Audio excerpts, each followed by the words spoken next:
get this all started. Did I just talk in an accent? I have no idea. Maybe. Okay. So let's explore Neville's concept of overfitting and countermeasures. But before we do this, we have to understand that the brain operates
Oh, I am. Oh, thank you. I was totally in the zone. All right, guys, come on in. Okay, we're going to talk about overfitting. Guys, can you tap that screen, hit the thumbs up, introduce where you're from, how are you, how's life, and all these beautiful things, and how's your job, and all that. What are you manifesting in the world? We're talking about the science of manifestation. This is not just some feel good, go light a candle and go do a seance and go burn sage. If you do those things, great. No judgment. Just I'm very scientifically minded, so I'm going to be coming at this with my training in neuroscience and behavioral science and all this kind of stuff. And so, if you're into that kind of stuff, stick around. Either way, can you do those thumbs up? Other tap tap tap tap tap. That actually brings more people in the room. So we're going to talk about overfitting and countermeasures. Does anybody know what these are? So let me kind of restart again, because I know that a few of you are in the room.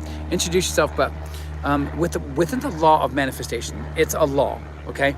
Now, this is going to really, really be controversial, but I don't, even as a scientist, as a trained scientist, I really, really am reticent, or I don't always agree with typical scientific laws. So people are like, wait a minute, yeah, but you should believe in law and you should believe in gravity. Who said? I mean, the whole idea, it's the same with doctors. Well, you should believe doctors. They're here for a good purpose. Okay, maybe, sure, whatever, but you're giving your power away, okay? And so every time you believe in something that's more powerful than the law, I don't care if it's scientific, all you're doing is you're agreeing to the social consensus. And this is somebody who is trained in social psychology, so I know what's out there. I know what we're meant to believe. I know what we're conditioned to believe. I know how we're conditioned to believe. And, the social consensus isn't true. It's just a social consensus, which means we agree to things. Consensus literally means agree. We're agreeing to as in coming together and saying, oh, this works for me and this works for these 100 other people, or this research project said that 1,000 people do this, so it must mean everybody. No, it doesn't work that way. I used to do research projects, and so I know how they're manipulated. And yes, a lot of times they are manipulated. So let's talk about overfitting and countermeasures. One, introduce yourself. Make sure you hit that that thumbs up over there. And how we all do this. All of us seem to be unaware of the fact that we are using overfitting, or we're using the law as a countermeasure. That's very different. Both of those are very different than using the law and living in the end. Okay?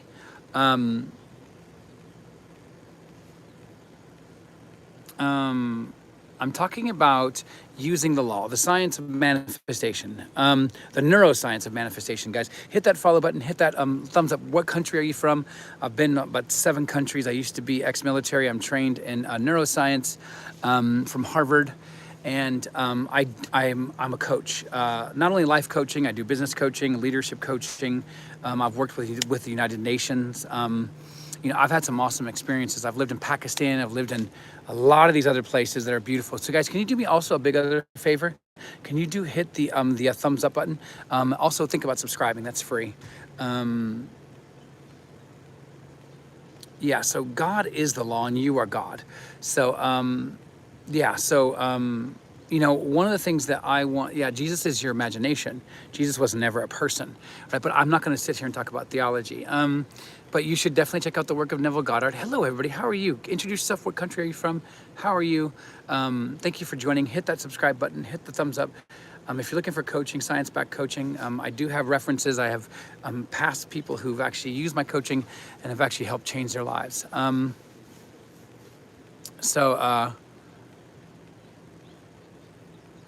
Shout out to my boy. Very good. All right. Well, good.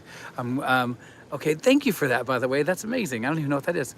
But thank you for your thumbs up as well. The more you do that and the more comments you give, negative, positive, that's why I just don't care, is actually helping the algorithm. So thank you all. But introduce yourself. I actually really love people. And so let's talk about the science of manifestation.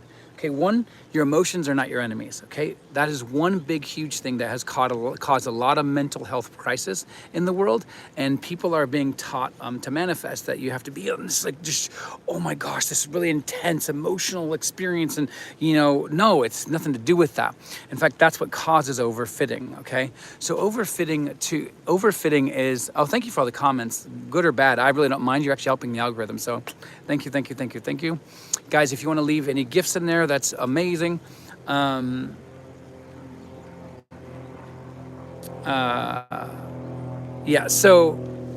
do I like anime? I guess so.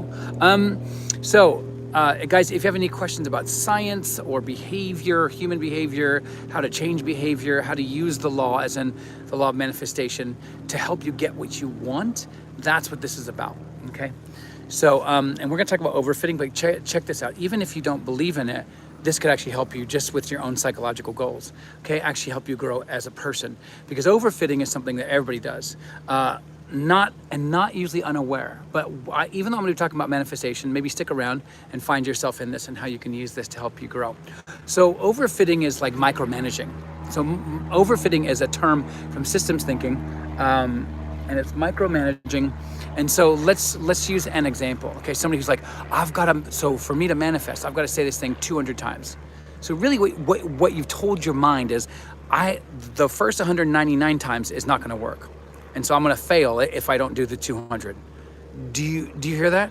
So then this is why, people like Neville Goddard, even though he was for, and yes, he was for affirmations, he was for a particular kind of affirmation, right? And that is the kind that believes you are already it. So do you have the house? Yes, you already have it. You don't have to affirm 1,000 times. You don't have to, behaviorally always act like as if you're avoiding this 3D reality, right? But overfitting is like the person also, let's say you're trying to manifest health and you're constantly always, oh my gosh, I just felt a twinge in my arm or my leg. Okay, I've got to revise that at least 10 times, right? And then so you're actually basing it off of fear. And so you're creating more fear. So you're not actually manifesting. Now remember, we are not manifestors. We are selectors. Now, I can explain that, again, But basically, you know, what I want to do, let's see. Amazing, Mike. That's amazing. Okay. So again, Mike, check out Neville Goddard. Be open-minded. The Black Cat, how are you? So yeah, so remember, what countries are you from? How are you? Introduce yourself, hit that follow and like button. So again, what I want to do is I want to focus on this idea of overfitting. So Neville says live in the end. What does that mean? Well, think of any desire you want. Let's say it is a house. That's a very simple one to use. Okay.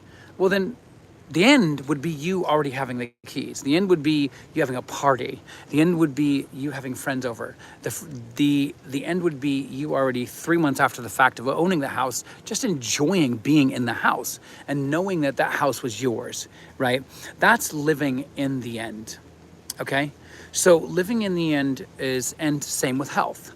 You would have somebody, maybe one of your friends, a doctor. But again, the thing about a doctor is that if you start manifesting images of doctors telling you that you feel better, that means you have to go see the doctor, right?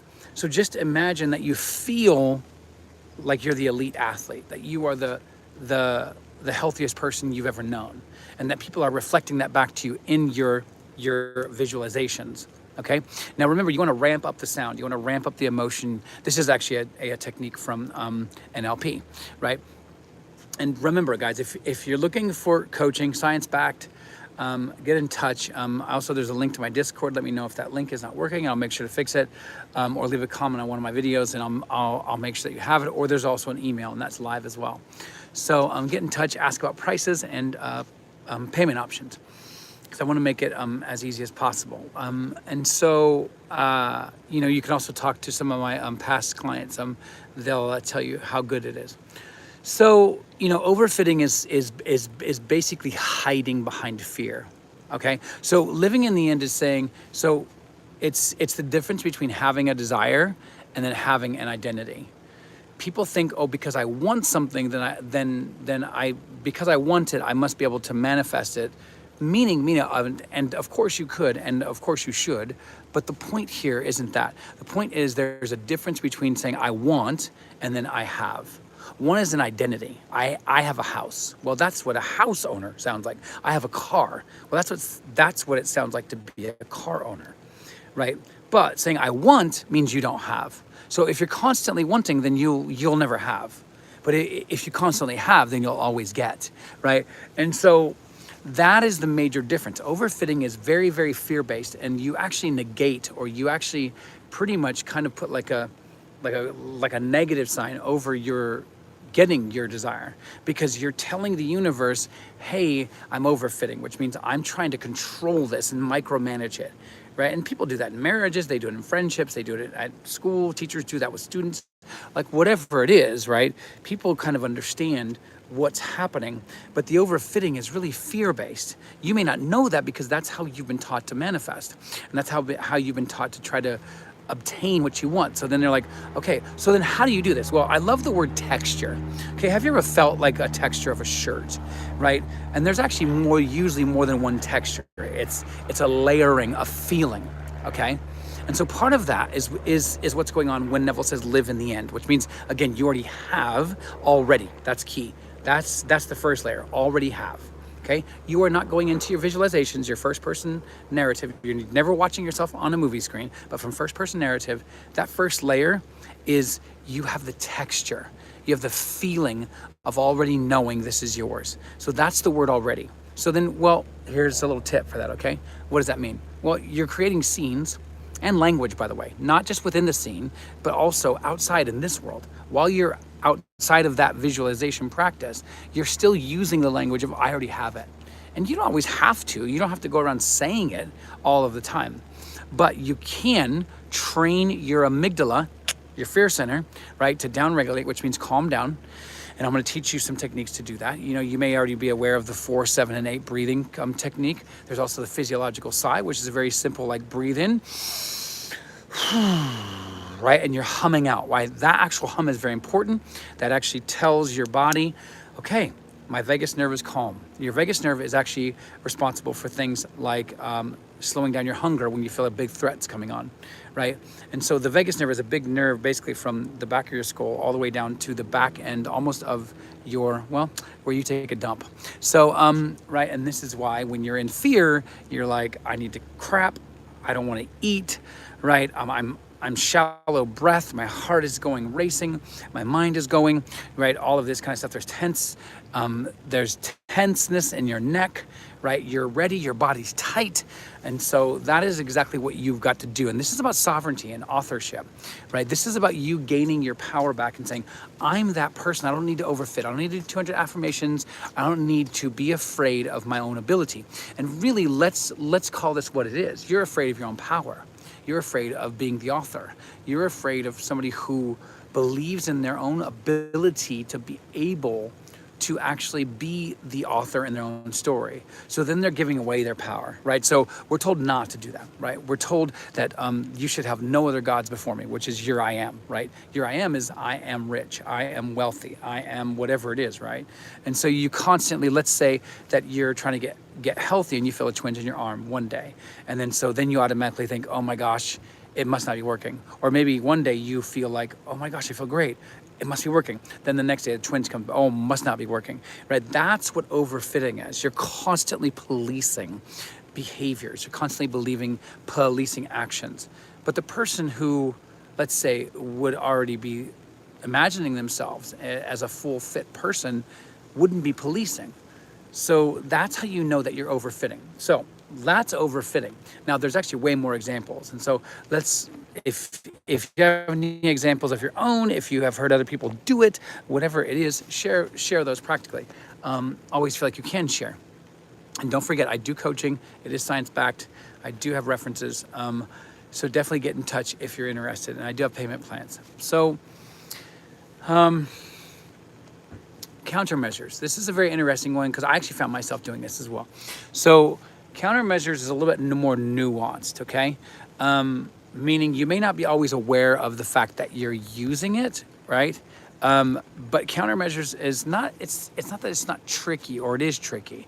Countermeasures is really ultimately what when you're using the law as a response to something. That's very different than, again, living in the end, right? Living in the end. Sorry, I break into song. Why shouldn't you guys? So living in the end. Sorry, guys. Now I'm just creating songs. But countermeasures is when you say, okay, I need to be against this. I need to fight against this. So again, it's going to sound like overfitting in some regards. But when you're using it as a countermeasure, you're seeing it as, I've got to use this to fix something. That's the key. Are you listening to that? If you're using manifestation to fix your inability to pay bills, that's a countermeasure. If you're using it to fix something that's broken, like a bone, that's a countermeasure. If you're using it to fix a broken relationship, that's a countermeasure. So people will come to me, like ex-coach or even current ones, will say, well, listen, I manifested this person back, but then they left again. So why did it happen? Well, because you're using the law as a countermeasure, not as the tool that it was designed to do, not as the author, but as a reaction to loss. So that is a very, very different way to fully grasp what's going on, because the person living in the end, which means you already have it, wouldn't need to fix anything. Nothing is necessary to fix because you already have everything. So you would leave everything as it is because that is just an illusion of a past belief playing itself and dying out. So then what do? Well, you basically, rename it something else and say, hey, I am using this, right, as like for example, if you have the twin, oh, that's just old code, right? Let's see. By the way, the retention, it can help you if you believe it does, right? It can actually help you if you do use it. I know people who do use it. I do not.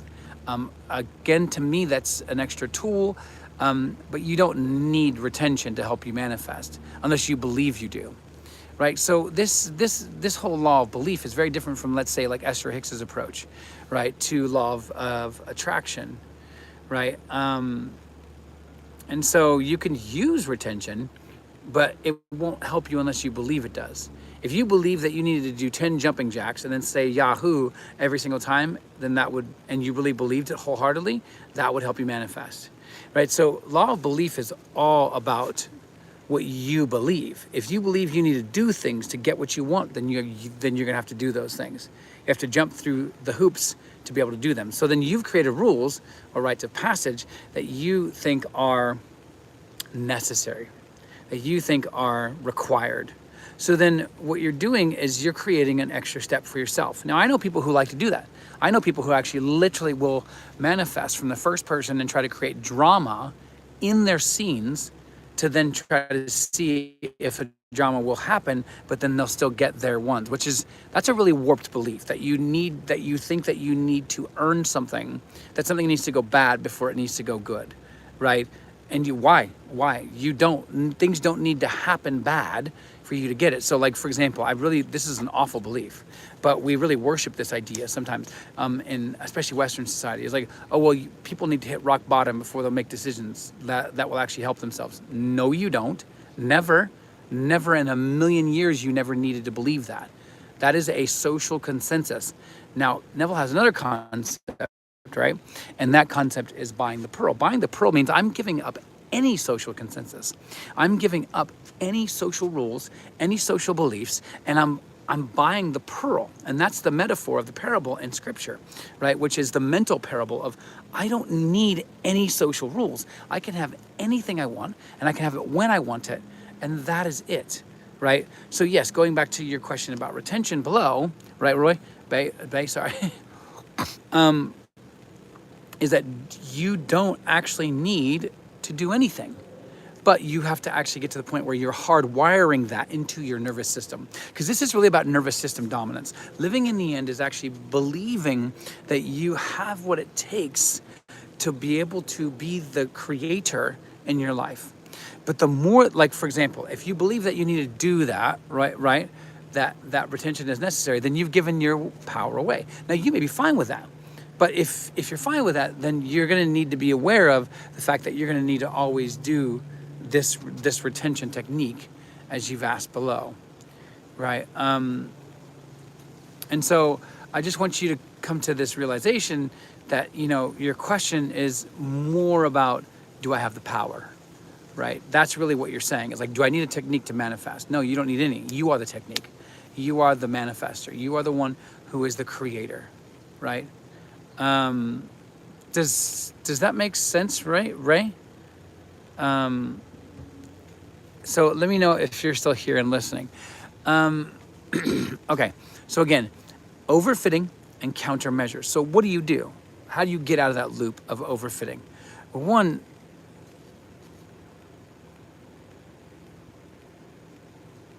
there's billions, right? Now, but remember, because really, you just came from, does this technique work and do I need it, to, are there any more? So again, what you're really, the fundamental core of what you're asking is, I don't think I'm powerful enough to do this on my own. So I need techniques. Now, no judgment, because Neville says that, pick a method and run with it. Right? So I'm not against methods, but just make sure that the method isn't doing what you are capable of already doing and that you're giving up your power to the technique. Does that make sense? Right? And so, yes, there are loads. I mean, like, I'm NLP trained, I'm neuroscience trained, I'm behavioral science trained, so I can give you a whole host of them. So let me give you some examples, okay, that I've even helped other people with. Okay, so one is, and this is actually, what I'll do is I'll give you one of Neville's own techniques, and then I'll give you another one as well. So, okay, so Neville's own technique is called, or he refers to it as intensification, right? And he even argues, he said, listen, if you go and manifest and you can't create that object in your world, he even says this, he goes, it's due to intensification, okay? And so, but intensification isn't just what, like, oh, I'm feeling it now, right? You're faking it, right? Intensification involves a few different things. And in that example, he talks about a guy who ended up wanting to paint his house, but didn't have the cash. So he ends up using visualization. And so the guy ends up getting money, royalties, because he was an actor. He ended up getting royalties from a TV show he had done years ago. Find out later that he had $20,000, gotten $20,000 out of royalties. And he was the only one. He was the only one in this TV show that had gotten royalties. No one else did, right? After he had done this scene. But the scene was this. He had actually walked through his house and he had felt the wet paint on his wall and he felt frustration. So he actually felt himself frustrated in the visualization. Now, I wouldn't encourage you to use frustration, but Neville even said, he goes, if that's what gets you to realize and recognize that you have what it is. But then the part 2 of the visualization of this guy is that he was so frustrated that he had to go and cash this check in a very long line at the bank, right? So again, he used this frustration as a layer. Okay, so he uses frustration twice in his visualizations. I wouldn't do that. I don't like to do that. I want joy, so I use joy. But you can intensify it. You can find ways to intensify it. So when he says intensify, he's talking about layering. Okay, so he's because the first visualization of this guy was like he got pissed off that his hand got wet because the paint was still wet on his house, right? That he wanted to get repainted. Okay, and so intensification is this technique that, now this is going to lead into my technique as well, because it's actually tied into it. So it's from Neuro-Linguistic Programming, NLP. You can Google this. And basically what you do is there's like, imagine you're in the scene, whatever your scene is. Let's say for you, Ray, it's like, hey, I want to win a gold medal. It doesn't matter what it is, right? Let's say that you feel the track, you feel the ankles, you feel the power in your ankles, you feel the power in your knees, you feel like you're friggin' like Wolverine, right? But everything's loose and kind of like relaxed, and but you feel the power, the raw power of your body, okay? Well, you intensify that. Well, how do you do that? Well, okay, so in NLP, there are these 3 knobs, okay? So what I want you to do is, and I'm using this just as an example, use this for any desire you want. But like basically what you do is you create a scene, first person, always first person, always, okay? And you give yourself one single action, not billions, not a 10-minute, 30-minute, 45-minute scene, like literally a scene that's no longer than maybe a minute, 2 max, okay? And what you do is you're gonna intensify it every time.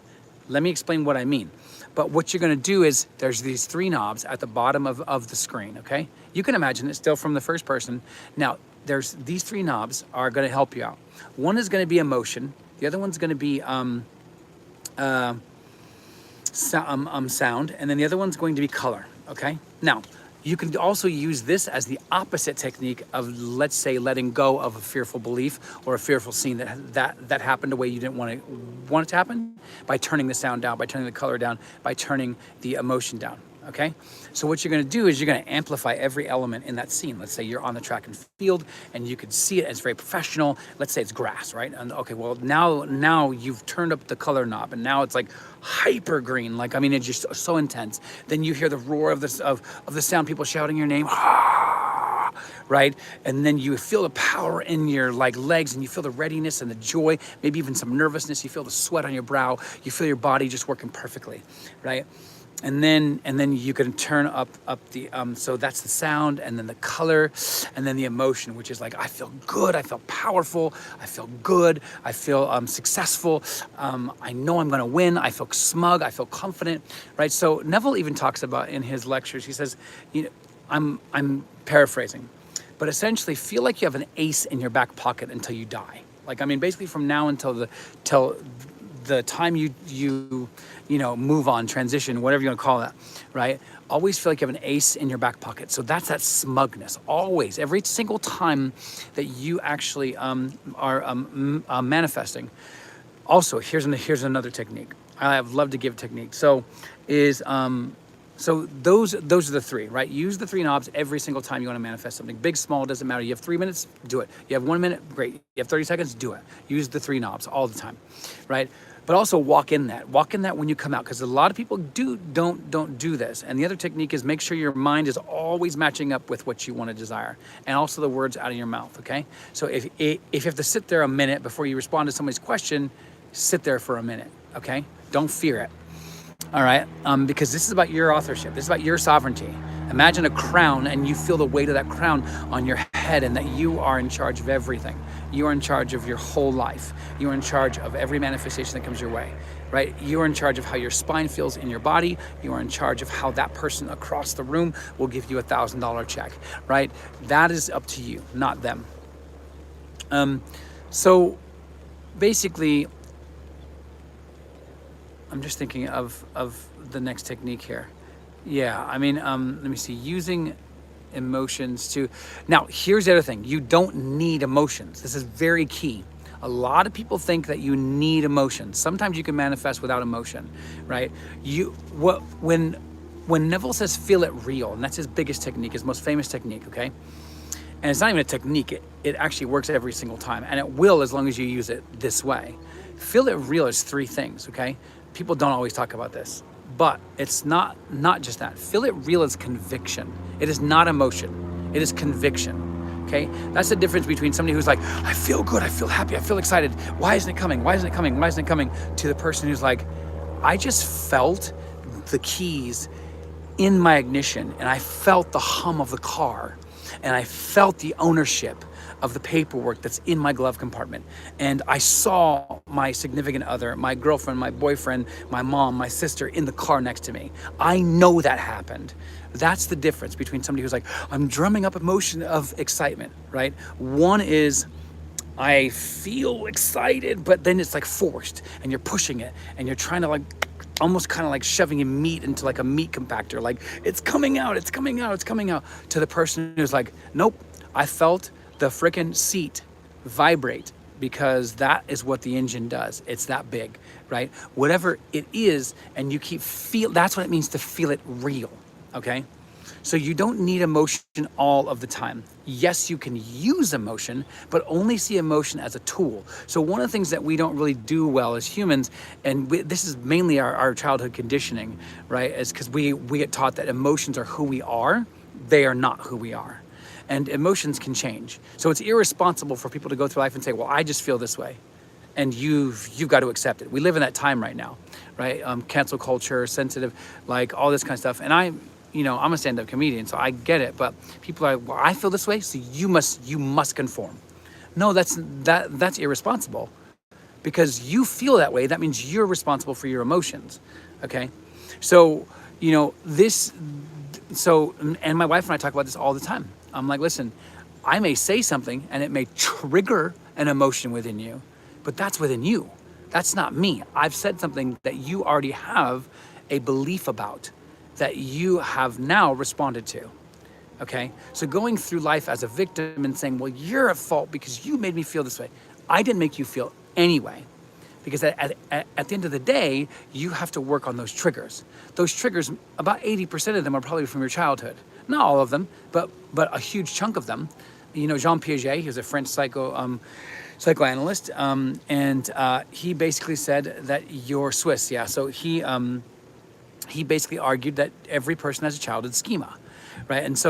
And I agree with it. Schema is just a map of the world, right? By the ages of 5 to 8, you will have this map of the world. You will live off of it. You will feed off of it. You will justify your beliefs in it, everything, right?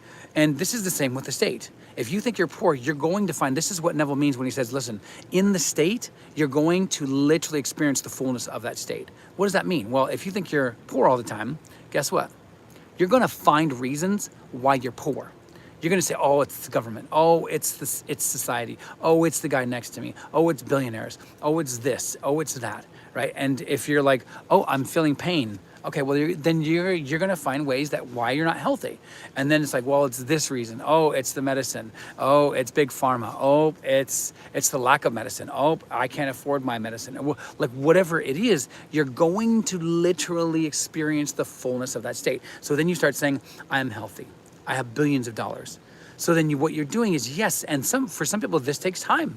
Even Abdullah, who was, by the way, there's some great stuff on Cool Wisdom, coolwisdombooks.com, and they may have found actually out who Abdullah was. This is the mentor of, the mystical mentor of Neville and Joseph Murphy. So go check that out. And I know the guy, he's a really cool guy. And so go and check that out. But also, what you want to do is you want to be fully aware of what's happening, why you're believing the way that you're believing. Because if you're living in the end, remember, let's go back and just oversimplify this.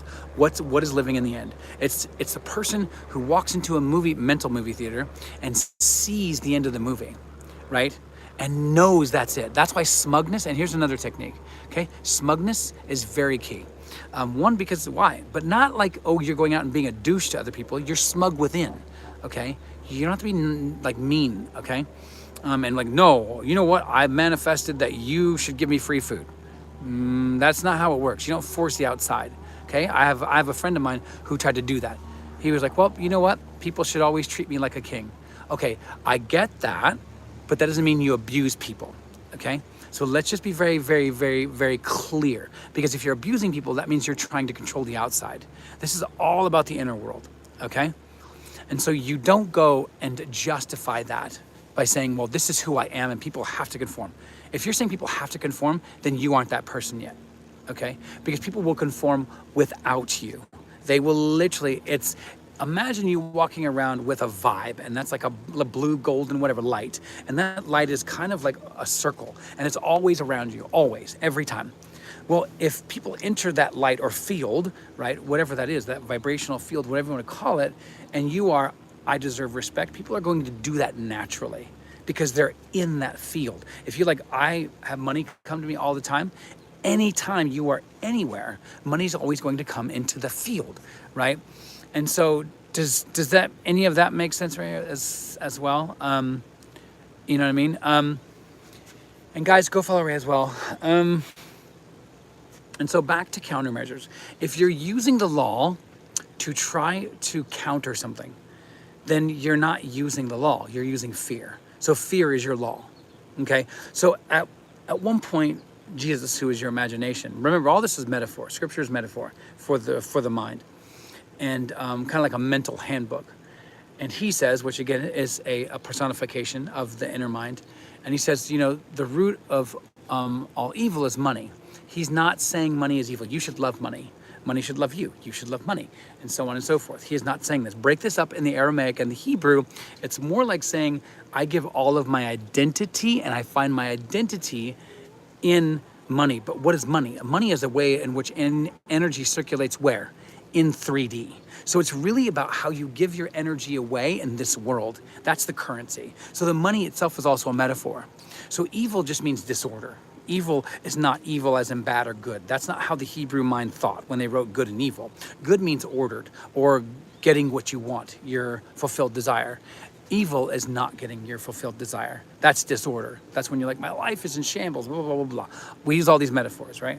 My life is great, right? And then you start believing and start seeing and start operating from that perspective. And when I say this, please hear this. If you want another technique, these three areas have to match. Because a lot of people will come to me and be like, well, listen, I'm visualizing every single day. I had one client, they were trying to manifest their other person back. Like, they would literally do hours. And when I say hours of visualizations, hours, okay? But then they would come out and say, oh, they're not here. Why aren't they here yet? Why are they not? Oh my gosh, it's not working. I've got to affirm 1,000 more times, blah, blah, blah. If everything outside in your mouth and in your brain and your thoughts are all not matching up with your visualization, you will not create it. It will not happen. All three of these areas have to match. It's work, I get it. But when he says it shouldn't be effort, because people say that Neville was against action, 150% incorrect. He was definitely for action. But what he was saying is the action that you take has to be from a state of having. So if that means you spend 30 to 60 seconds to be like, I'm in this state, I'm a wealthy person, money comes on me all the time, and you know, money loves me, I love money, money is my best friend, and then you go and make a decision, that's 100% better than somebody who's like, I've got to affirm 50 times out of fear. You're not going to do it, right? It's not going to happen because you're affirming fear, which is the countermeasure. So you can't use the law as a countermeasure. You have to use it as a living in the end, right? Living in the end. Does everybody get it so far? Like, do you all fully understand that? by the way, like I said, I do coaching. I've been doing it for 4 or 5 years. In fact, I'm actually a business consultant, which I've been doing for 12 years.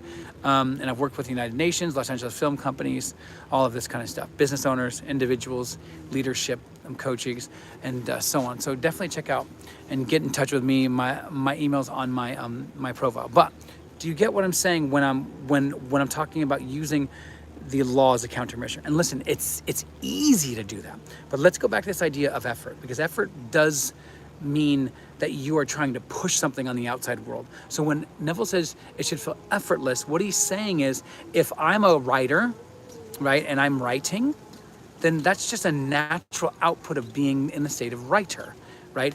Painter, I get up and I paint, because it's just a natural aspect of being a painter. I just get up and do it, right? I don't sit there and think about it like, I'm a painter. Do you think Renoir, Manet, Van Gogh, all these famous painters were like, oh, I'm not a painter, I'm not a painter. Some of these might have struggled with some low self-esteem, but at the end of the day, what did they do?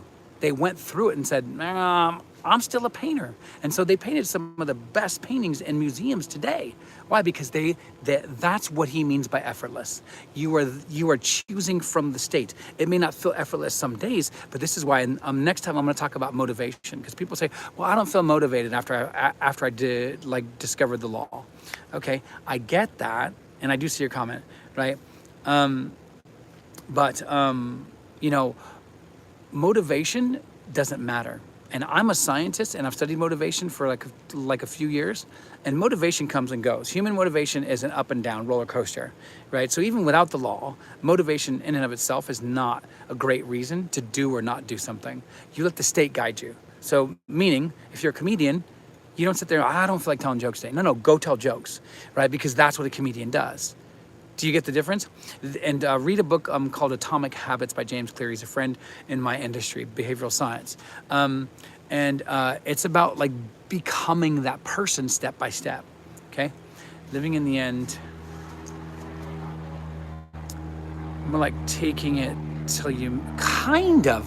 There is, well, it's kind of like a fake it like you make it. I mean, you can, Reverend Ike, if you go and check out his stuff on YouTube, he'll talk about that. He was actually a student of Neville's. He wasn't a student in that Neville didn't teach him directly, but he actually really, really jumped into Neville stuff. So did Tony Robbins. And so, he believed in fake it till you make it. I get that at the beginning, it may feel like that. Even Neville said, when you start this, it may feel like it's fake. Let me say it another way.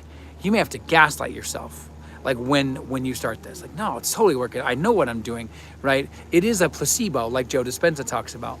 And so, but what you realize is the technique is not the placebo. You are the placebo using a technique. So because you believe the technique works, then you, as the placebo, are making it work, right? So like when people are like looking at a vehicle of some kind and they're like, oh, you know what, it's the pedal, that me pushing the pedal is making it work. No, the engine's making it work, right? And so the engine for you would be the belief, right? And so, living in the end is three things. It's assumption, right? And it's becoming, and that's different from assumption as well.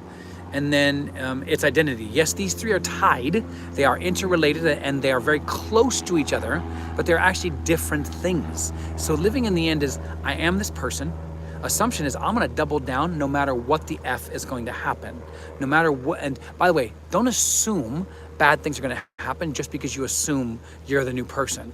Okay? So one good, and this is another technique, okay? This is actually from psychology, even though it's going to sound woo-woo.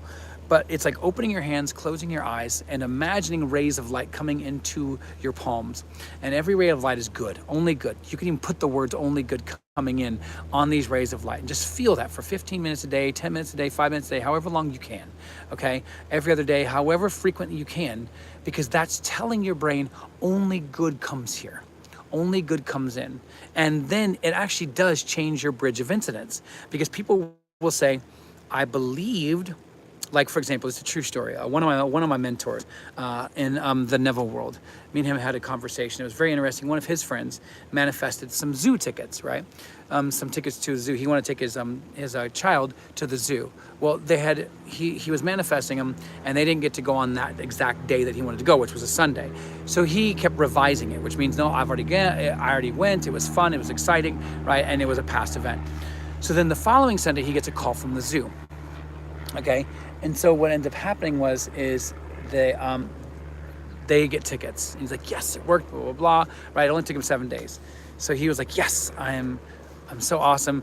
They go and they have a great time. Well, towards the end, he was actually talking with the ticket people, and he said, so what happened, right?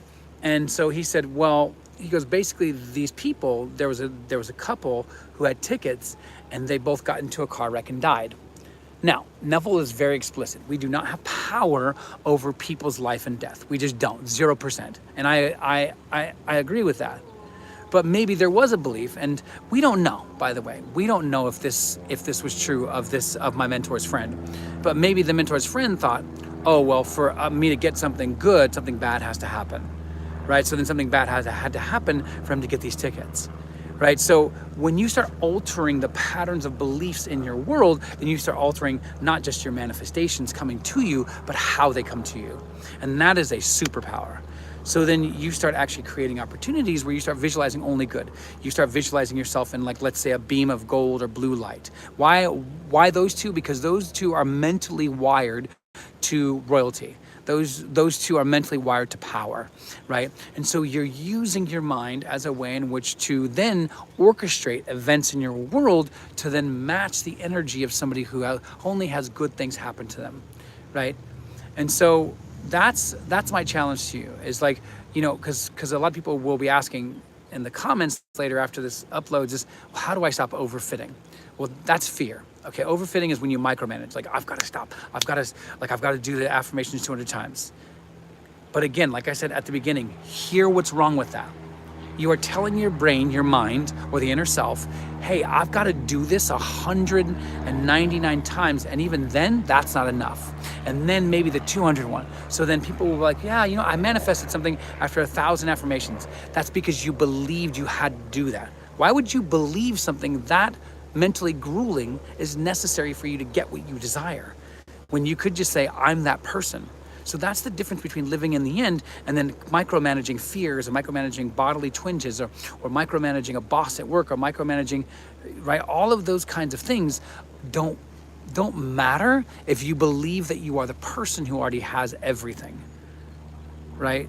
Does that make sense, right? Like, I mean, and so, you know, and anybody else for that matter. And so that is overfitting, okay? And then again, countermeasures. So one of the things I would encourage you to do is that if you don't have a meditation practice, pick up meditation yesterday, okay? If you don't like meditation, if you think it doesn't tie in with your religion, which, by the way, meditation isn't religious, it's just science, then do breath work, because that'll tie in with whatever you do.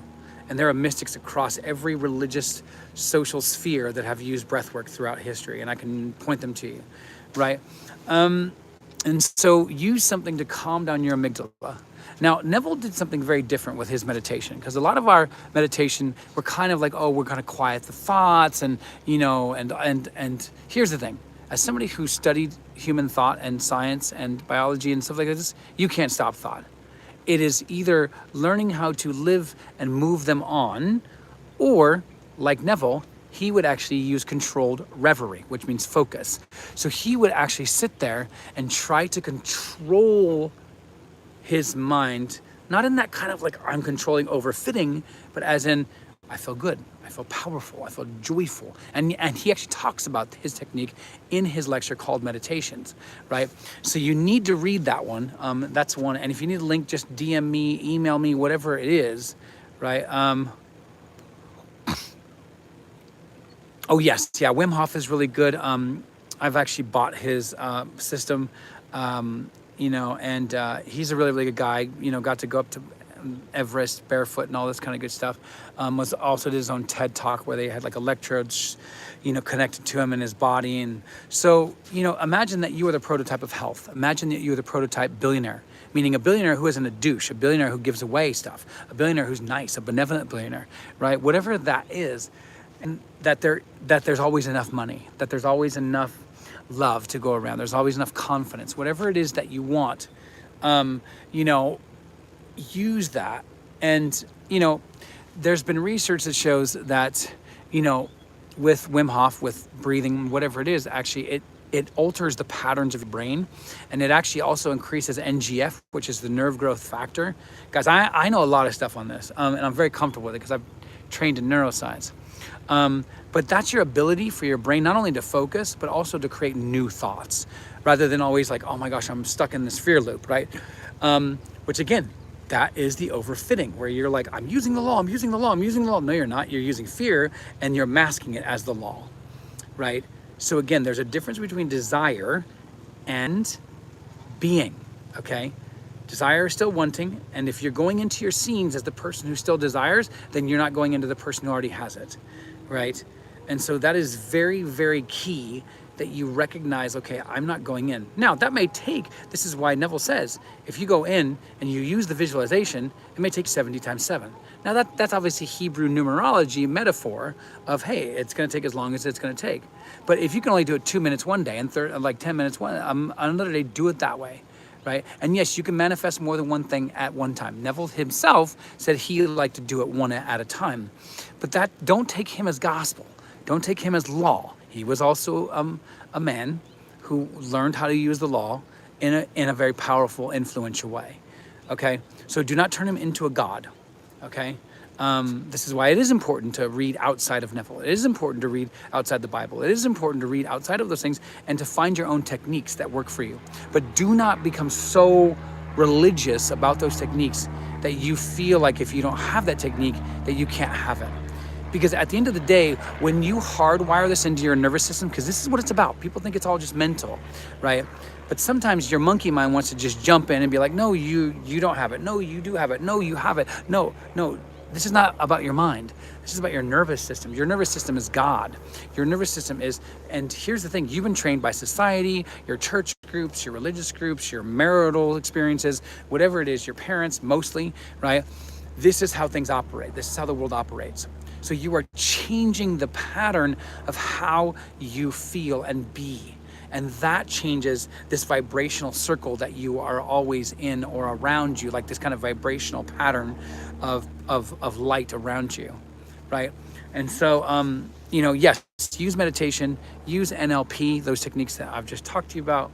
And I believe that all of you have the capability to get what you desire. And I really, really wholeheartedly believe that. That's why I do what I do. I've been doing this for a few years now. So again, if you're looking for coaching, get in touch. There's an email on my bio. There's a link to the Discord. If that one isn't working, just make sure I also have a course that's on my Reddit. So look for OK/initiative. That should come up somewhere. I've been writing on there for a while, but on the Neville Goddard subreddit. So go check out some stuff that I've written there as well. But thank you guys all for listening. Thank you for being here, and thank you for your time. And keep me updated. Let me know what amazing things you've manifested. So thank you, Ray. Thank you, everybody else, and happy Sunday. I do hope to do this regularly, so be on the lookout for that. And be safe in the world, everybody. Much love. Talk to you soon. Manifest well.